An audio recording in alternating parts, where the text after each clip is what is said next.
please subscribe and don't forget to press the bell icon to get notified whenever we upload a new video.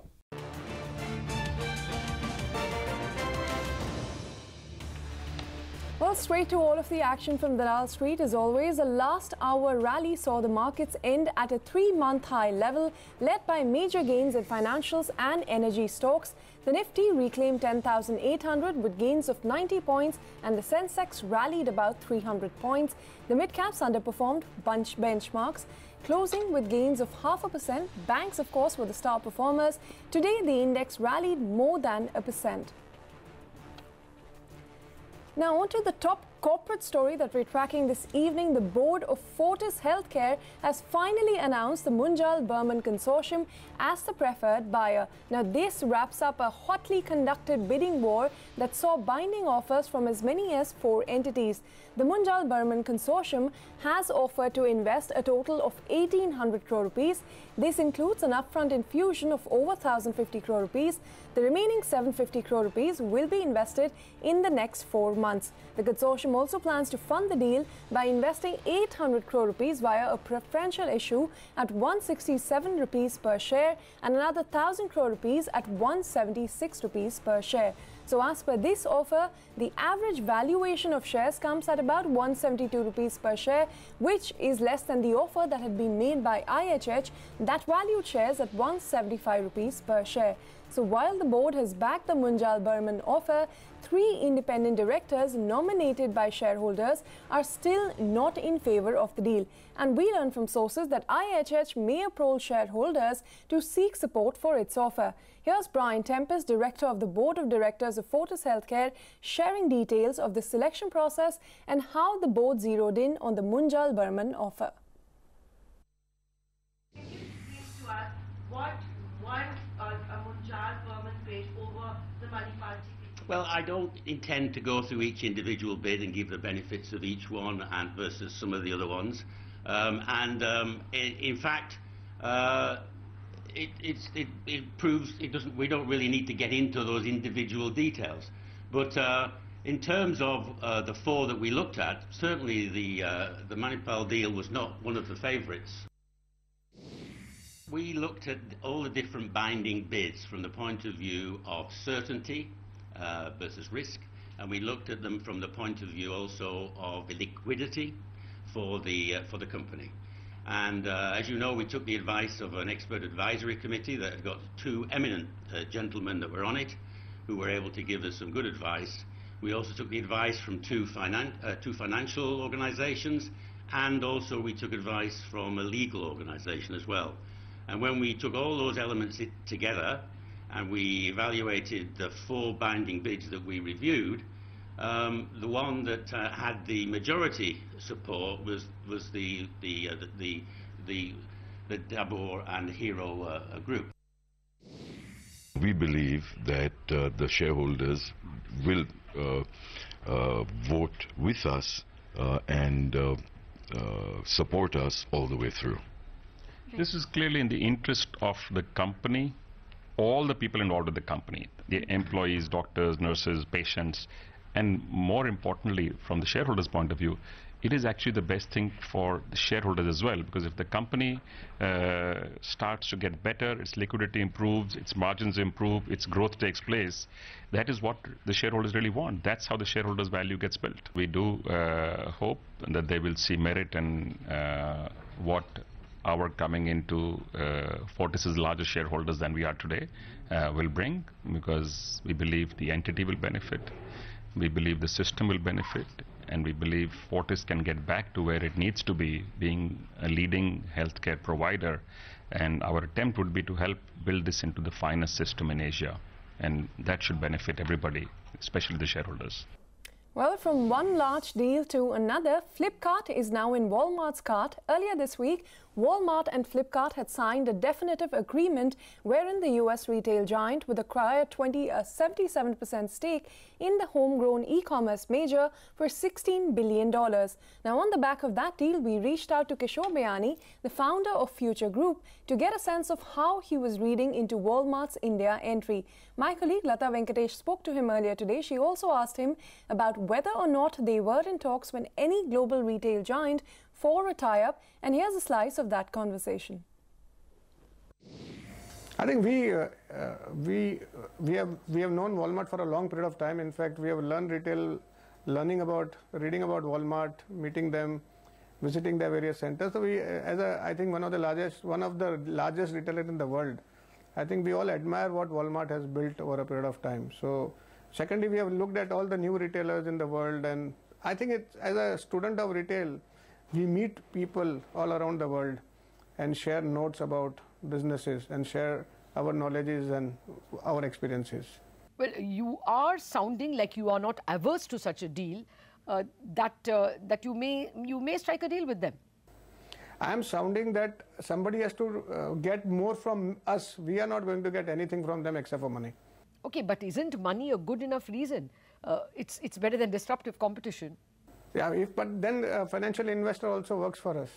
I think besides making a balance sheet stronger with financial infusion, I think in India we have a reasonably good base on multiple things. We have 40 factories running on producing food and grocery and HPC items.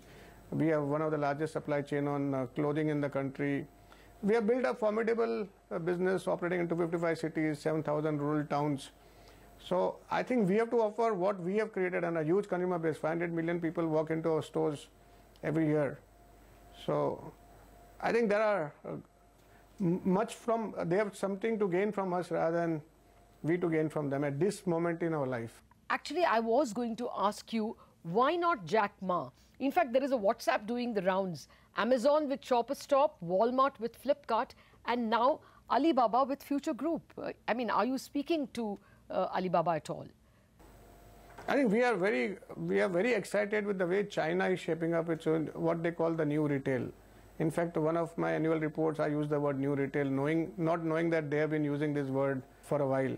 And I've seen the new models, what they have created. It's a very fascinating model. The way they have built the ecosystem, Tencent and Alibaba both, has been fantastic, I would say.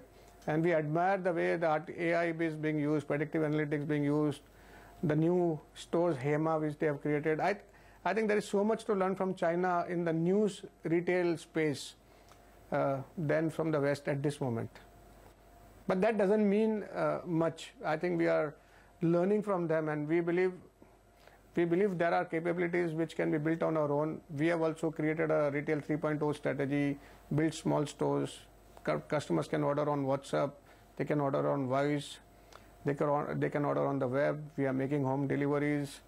We're talking of building up our own data lake, which is already up now, and we are getting into predictive analytics. All our store assortment is based on algorithms depending on the membership and the communities in which they live. So multiple use of technology has started at our end also. But I think the inspiration is coming from China more than anywhere else. Yes, but are you toying with the idea? Are you speaking with Alibaba, giving them a 10% stake in your group? I think, Lata, if you know the regulation of India, nobody can invest in us more than through a FPI route more than 10%, less than 10%, I would say. So I don't see whether any strategic makes sense or a financial investor makes sense. But we believe that alliances, collaborations will definitely get formed in some manner, whether financial or not. Well, it's quite possible that Alibaba will be happy with 10% for starters, and then maybe some more stake when the rules change in India.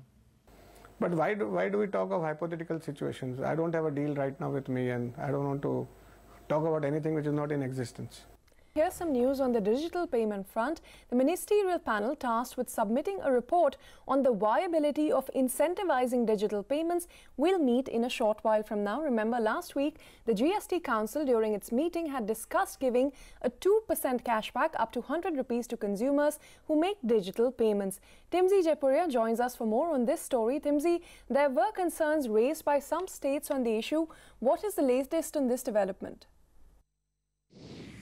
Well, after GST Council decided to make a GOM on to see how best they can implement the decision or the proposal of incentivizing digital payments, where the proposal was to give a 2% cash back to the consumers with a maximum cash back of 100 rupees. The GOM is set to meet today, the first meeting of GOM, which will be headed by Sushil Modi. It has other key members such as Amit Mitra, Manpreet Badal from Punjab, then Captain Abhimanyu from Haryana, and from Gujarat, Nitin Bhai Patel. They will deliberate upon the proposal. They will see what are the concerns highlighted by various state FMs in the last GST Council meeting on May 4th, which included penetration of digital networks, penetration of digital machines and digital POS machines in rural areas, and most importantly, availability of credit to these people for buying these machines. Also, whether people actually want to pay through digital format or not, because they feel that they can save on the tax. So let's see what happens in the GOM meeting today. All right, well, thank you very much for joining in. We will find out in a short while from now what the GOM has to say on the matter. But in the meantime, there's some news from the auto space. Honda begins this financial year by overtaking Bajaj in the motorcycle segment to become the second largest motorcycle maker in India.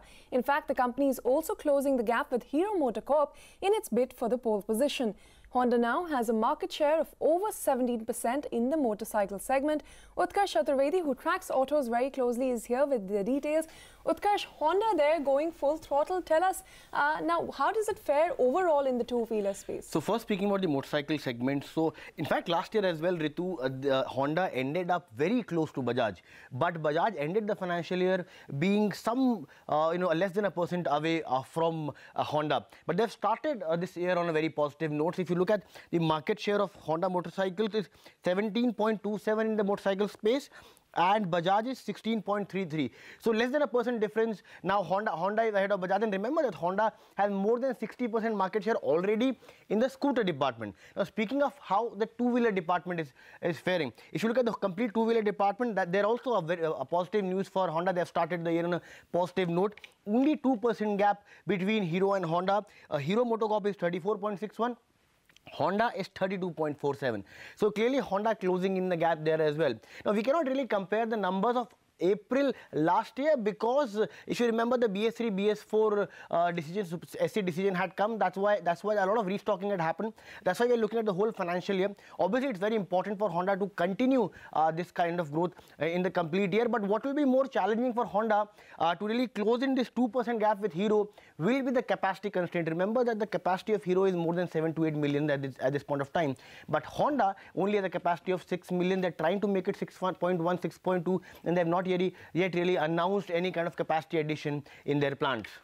All right, Utkarsh, thank you very much there. Honda overtaking Bajaj in the two-wheeler segment. But Triumph Motorcycles has launched its flagship adventure tourer, the Tiger 1200, in India today for 17 lakh rupees ex-showroom India.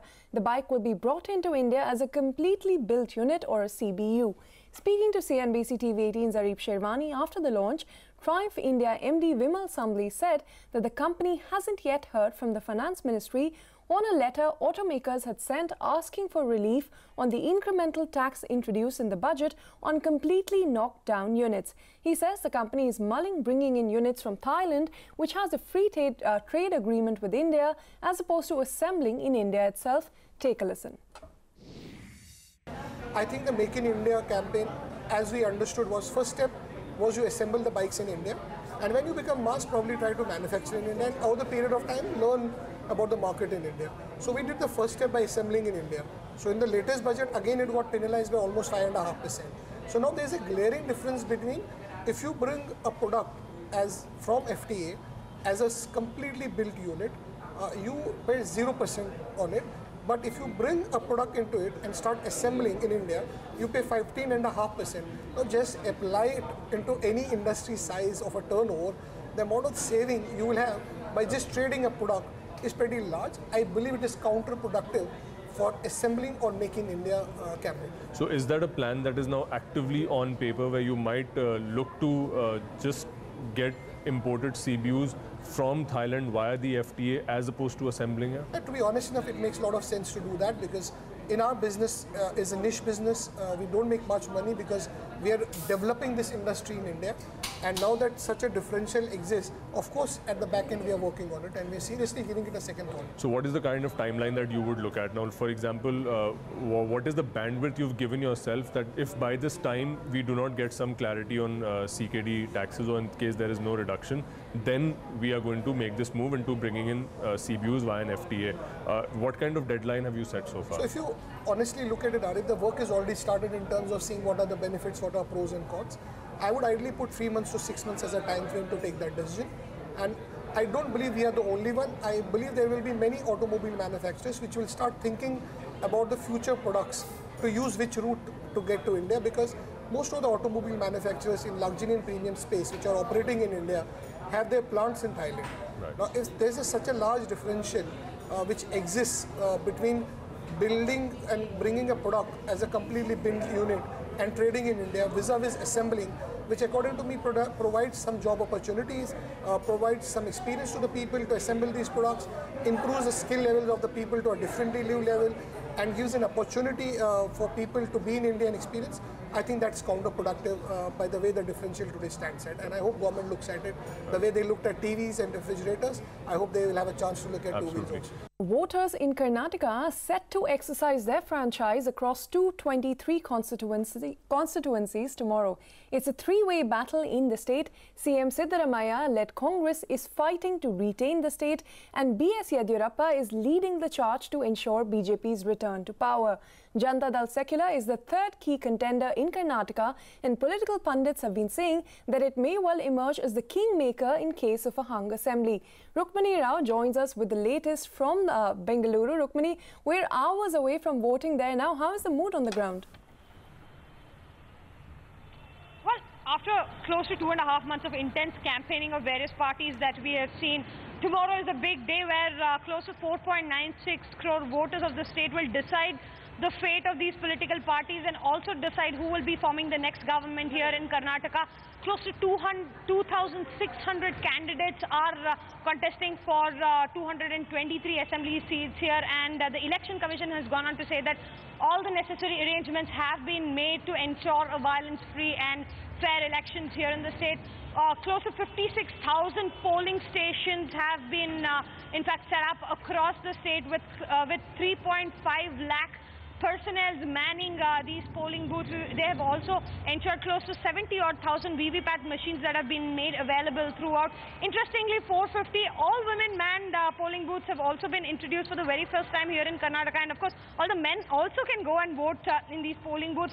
However, analysts are predicting a hung assembly, and of course the corporates that we spoke to who are based out of Karnataka are expecting a stable government for the furtherance of the growth that the state has been seeing. I spoke to a couple of corporates, and this is what they had to say. I would like to see better governance in Bengaluru, and I personally believe that, you know, for long we've been discussing the role of BBMP and the structure of BBMP. And I think that has to be a very, very strong focus for this next government. There are lots of things we need to do in terms of our healthcare delivery model. You know, how do we really provide good quality healthcare for all? How do we make sure that our education policy really creates the kind of jobs and employability that we are looking for? For me, the farmer to be made rich is always the first priority. If somehow we develop more technology in farming, in making rural people more rich, is what I think the government should focus on.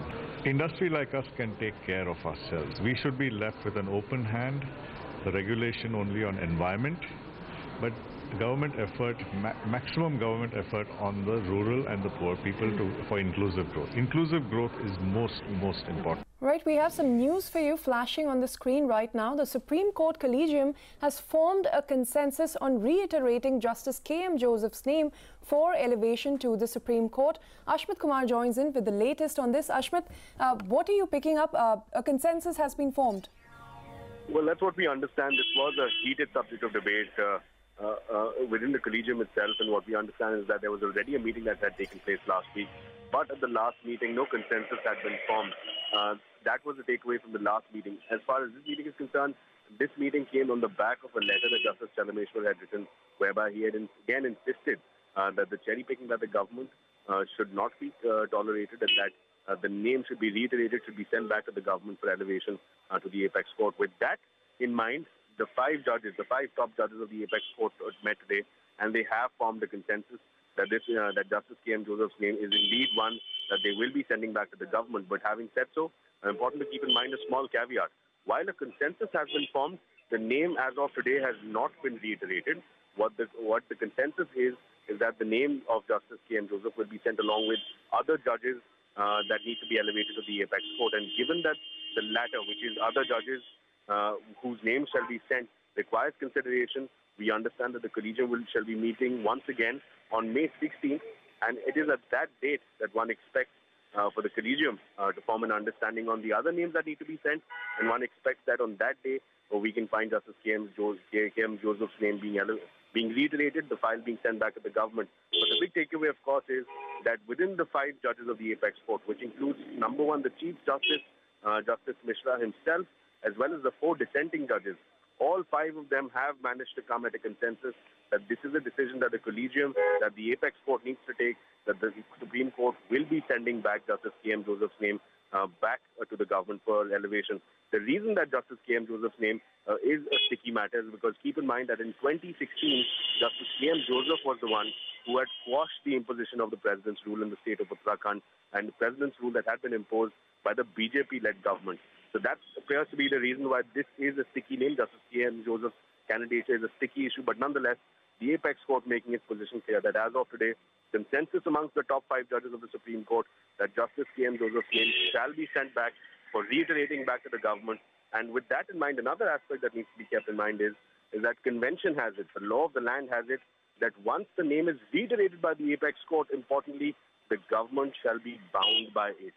So this decision of the Apex Court, even when they send back the name of Justice K.M. Joseph, the government shall be bound to consider this, shall be bound to accept it, and will be bound to forward the file of Justice K.M. Joseph for elevation. So as of right now, Supreme Court, in a manner of speaking, clearing the decks as far as Justice K.M. Joseph is concerned. Back to you. All right, Ashwin, thank you very much for bringing us the latest. The collegium finally coming on a consensus and reiterating K.M. Joseph's name for the Supreme Court. Now, senior Mumbai cop and former chief of Maharashtra anti-terrorist squad Himanshu Roy has allegedly committed suicide. According to initial reports, the Additional Director General of the Police, who exposed the IPL spot-fixing scandal, shot himself using his service revolver at his house. Roy was suffering from cancer and he was undergoing treatment. Utkarsh Chaturvedi joins us now. Utkarsh, he was known for his exemplary contribution in so many high-profile cases. In fact, he was called the super cop in a lot of Mumbai circles. I've personally met him multiple times. You know, what's more important about Himanshu Roy is that he held two very important positions in the Mumbai police. One is the joint CP crime, and the second one was the ATS chief. And he had a lot of very important cases under his belt. Now, the Laila Khan murder case, if you remember, which happened in Igatpuri. The IPL betting scandal was a very important case under his belt. Also, when he went to ATS, the Shakti Mills gang rape was also one of the most important cases he held. In fact, it was in 2015 when he was really sidelined by the Maharashtra government. He went ahead and became the DG Housing. And the last position he held was of the ADG establishment. He was suffering from cancer for the past 3 years. Now, what we have been told by people who were close to him was that he went abroad for the treatment. He came back to Mumbai just 3-4 months back. He was not really talking to a lot of people. A lot of people close to him tell us that he was not even responding to calls, but only to text messages. But clearly, a big shock for Mumbai police, for state of Maharashtra. And as we say that, you know, Mumbai is one of the most safest cities in India, and Mumbai police is always being credited for it. Himanshu Roy has a big role to play in making Mumbai a safe city. All right, Utkarsh, we'll leave it at that. It's time for a very short break.